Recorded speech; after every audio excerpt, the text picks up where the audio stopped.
Përshëndetje Natasha.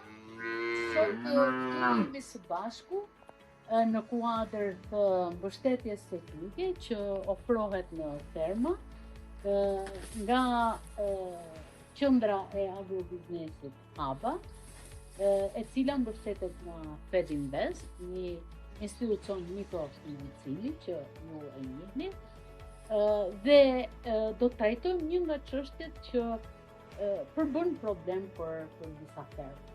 Duke qenë se tashmë jemi në prag të fillimit të stinës së verës dhe me rritjen e temperaturave shtohen akoma më shumë problematikat në ferma, ne sot duam që të trajtojmë problemin që lidhet me dehidratimin e biçave e të vegjëlve, si rezultat edhe i disa problemeve që ato kanë filluar që me diaren, e cila ka disa faktorë nga se shkakton.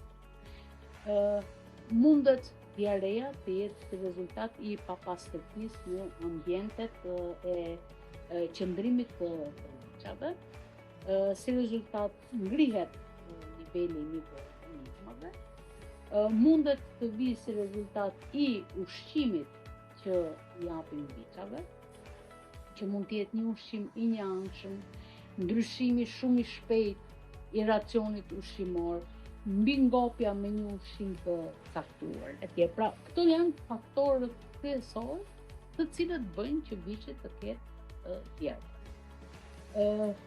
Natyrisht që kjo shoqërohet me disa shenja dhe me disa pasojë.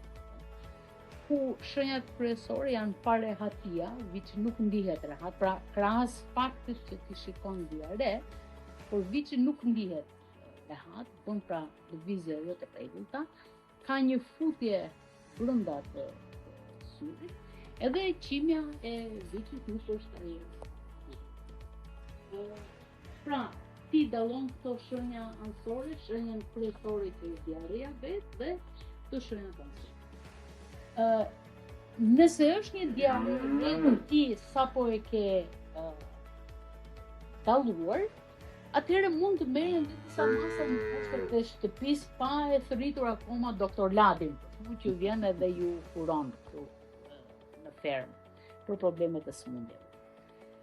Por nëse diareja është një shkallë të avancuar, dhe veçanërisht nëse diareja është e shoqëruar dhe me mbetje e gjaku, atëherë duhet me patjetër me urgjencë të thritet mirë.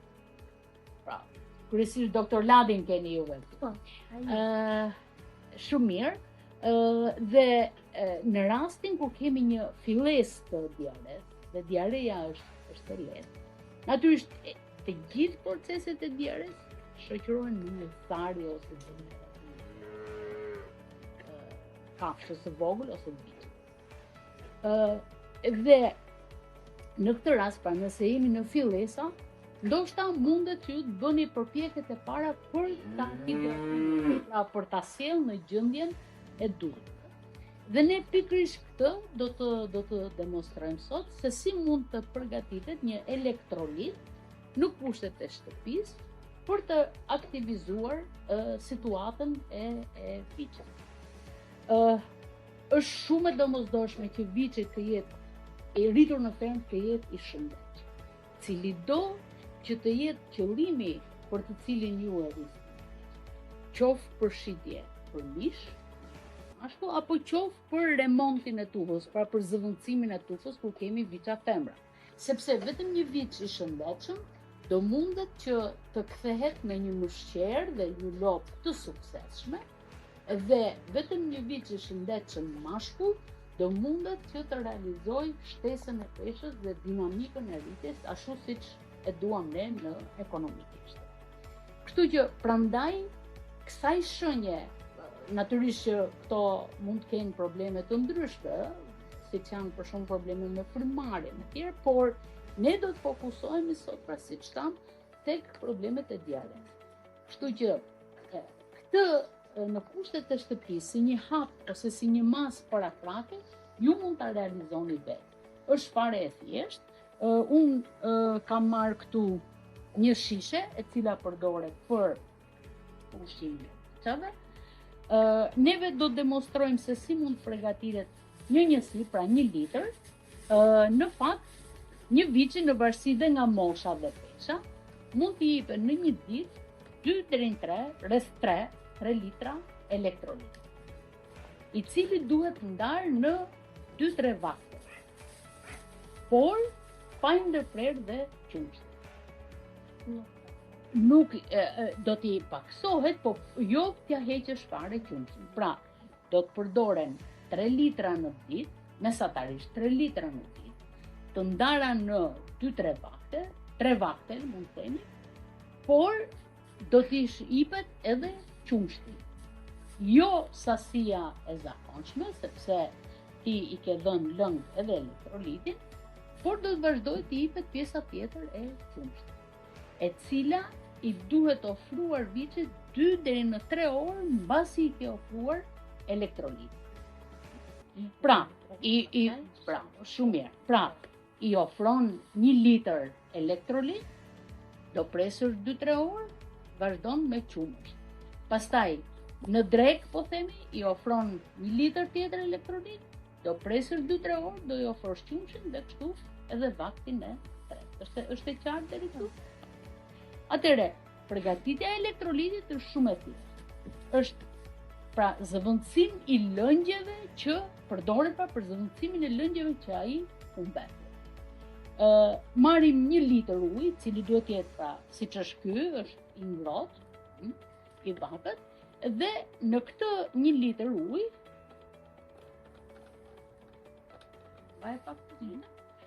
do të hedhim një lugë gjelle krip. Po që se në banë? Pra, unë këtu kam një lugë gjelle, një lugë çaj, krip, ose gjysmë lugë gjelle, për 1 litër. E hedhim këtu. Dhe, si kemi hedhur një lugë çaj krip, i hedhim tani 2 lugë çaj sheqer.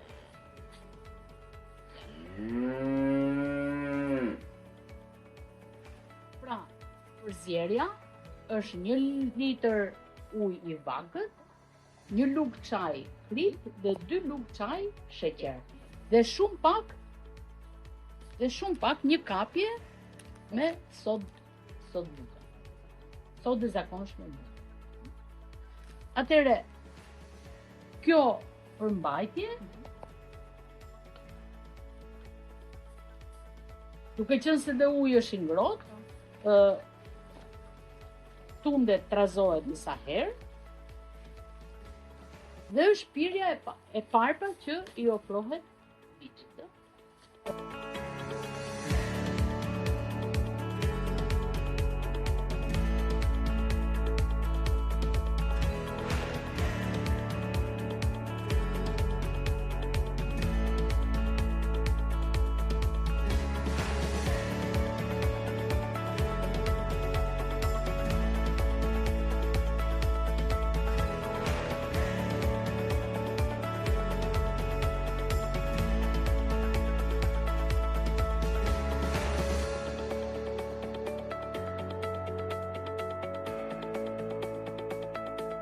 Ne përdorim tani një masë parandaluese kur problemi i diares është në fazat fillestare.